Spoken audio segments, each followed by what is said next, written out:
Samantala, pinayuhan ng Department of Transportation ang publiko na tiyaking nasa maayos na kondisyon ang mga sasakyan bago bumiyahe ngayong Semana Santa.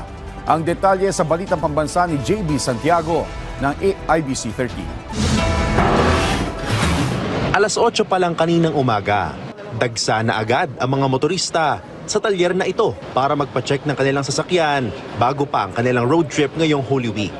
Isa sa kanila si Michael na nagpaayos ng radiator bilang paghahanda sa biyahe ng kanyang pamilya papuntang Cavite sa darating na Good Friday. Mahalaga siya kasi malaking aberya siya pag sa daan ka nasiraan. Ayun, syempre alam naman natin mahal yung mga towing. Syempre malayo yung mga repair shop sa expressway, so hindi ka basta-basta makakapagpa-repair agad ng sasakyan. So dapat bago umalis, mapacheck siya or na-maintain mo na siya ng ayos.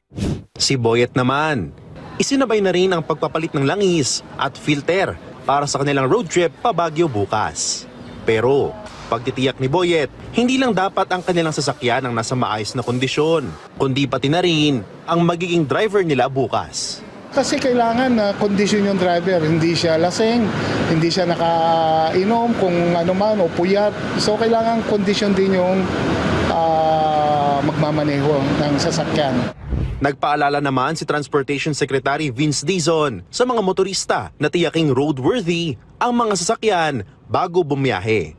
Ayon sa kalihim, kaligtasan pa rin ang dapat isaalang-alang ngayong Semana Santa. Nako, ang road safety napaka-importante, no? Alam nyo, bago bumiyahe sa ating mga kababayan, i-check ang makina, i-check ang gulong, i-check ang preno, i-check po ang lahat, no? Kasi kailangan talaga lalo na ngayon, dadagsa na simula ngayon, bukas hanggang Huwebes, no? Ang dagsa ng mga sasakyan sa kalye. So mag-ingat po tayo.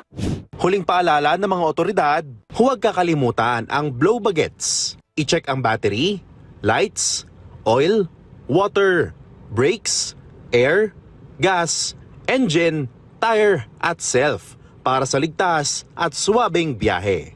Mula sa IBC 13, JB Santiago para sa Balitang Pambansa.